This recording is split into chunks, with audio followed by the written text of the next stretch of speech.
अस्सलाम वालेकुम जी, मेरा नाम डॉक्टर बहराम सब्ज़वारी है। आप सब लोगों को बहुत बहुत रमज़ान मुबारक। रमज़ान जो है वो अल्लाह का करम से हमारे पे एक बाबरकत महीना जो है वो अल्लाह की तरफ से आता है, जिसके अंदर तमाम उम्मत मुस्लिमा जो है वो रोज़ा रखती है, अल्लाह ताला की बारगाह में अपनी इबादत को जो है वो पेश करती है। इसके साथ साथ पाकिस्तान के अंदर ख़ास तौर पे और पूरी दुनिया में भी ये एक ऐसा महीना है जिसको हम फेस्टिवल के तौर पे जो है ना वो रमज़ान को मनाया जाता है, सेलिब्रेट किया जाता है, which is a very good thing I would say. और इसके अंदर जो है दावतें होती हैं, लोग एक दूसरे के घर जाते हैं, एक दूसरे को जो है तोहफ़े तोहफ़ देते हैं, ईद की तैयारी होती है, ईद का एक अपना फेस्टिवल होता है। तो इन सारी चीज़ों को जो है वो बहुत अच्छे तरीके से सेलिब्रेट किया जाता है, रिश्ते करीब आते हैं, जो कि आने भी चाहिए, बहुत अच्छी बात है।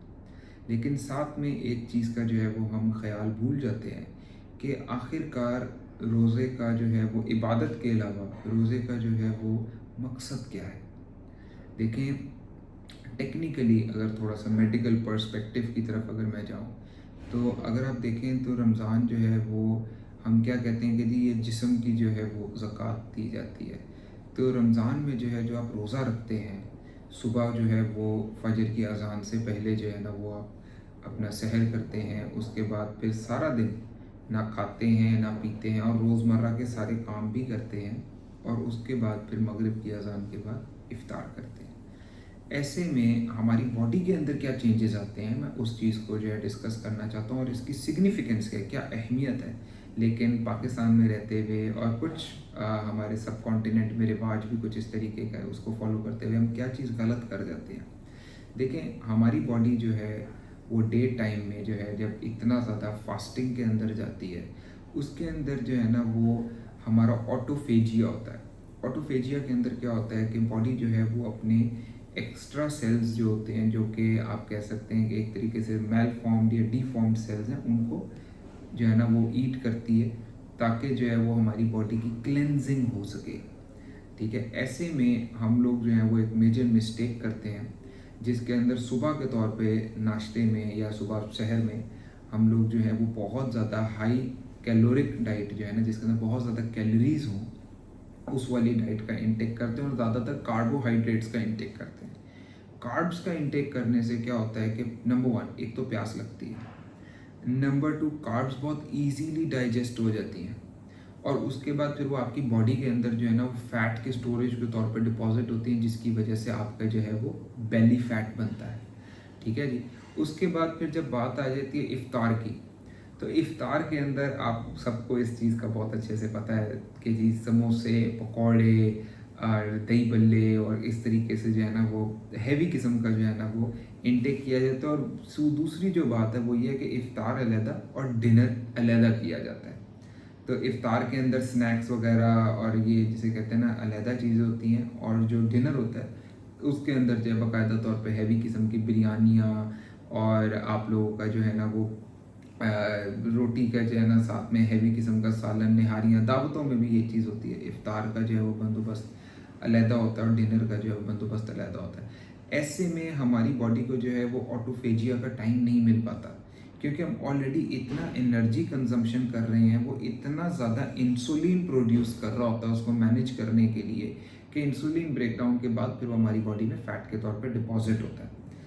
जब ऑटोफेजिया नहीं हो पाता तो ऑटोमेटिकली जो है वो आपको रमज़ान का जो एक वो जो फ़ायदा है ना, जो हमें एक बॉडी का जो है वो डिटॉक्स होना था बहुत अच्छा, वो नहीं हो पाता। जब वो नहीं हो पाता तो automatically most of us, many of us in Ramzan rather than losing a bit of weight, we end up gaining some weight. और उसके बाद फिर उस वेट को लूज़ करना बहुत ही मुश्किल हो जाता है। वो वेट लॉस इतना डिफ़िकल्ट होता है, लोग बाकायदा तौर पे कहते हैं कि जी रमज़ान में जी वेट पुट ऑन कर लिया है। उसके बाद फिर it takes them a couple of months, maybe 3 months, के उस वेट को जो है वो 4-5 किलोज़ जो आपने एडअप कर लिए उसको रिड्यूस करने में। ऐसे में मेरी एक रिकमेंडेशन है तमाम लोगों को कि आप लोग जो हैं वो अपनी डाइट के अंदर सबसे पहले तो ये कि सहर और अफ्तार ये 2 मील्स रखिए। ठीक है, दूसरी चीज़ ये है कि अपने सहर में आप लोग कोशिश कीजिए कि आप लोग जो है वो प्रोटीन और इसके साथ साथ और भी ज़्यादा कोशिश कीजिए फाइबर का इंटेक कीजिए। प्रोटीन और फाइबर दोनों चीज़ें जो हैं वो देर तक बॉडी में रहती हैं। दोनों चीज़ों की जो कैलोरी है वो एज़ कम्पेयर टू कार्बोहाइड्रेट कम होती है। फाइबर बॉडी में बहुत कम अमाउंट के अंदर स्टे करता है, जिसकी वजह से जो है उसकी वॉशिंग जो है वो ज़्यादा अच्छी हो जाती है। प्लस जब बॉडी के अंदर जो है वो कैलोरी इतनी ज़्यादा नहीं होगी, लेकिन पेट फिर भी भरा हुआ, आपको भूख जल्दी नहीं लगेगी, प्यास जल्दी नहीं लगेगी। लेकिन आप अपनी बॉडी को मजबूर करेंगे कि आपकी बॉडी जो है वो ऑटोफेजिया की तरफ जाए।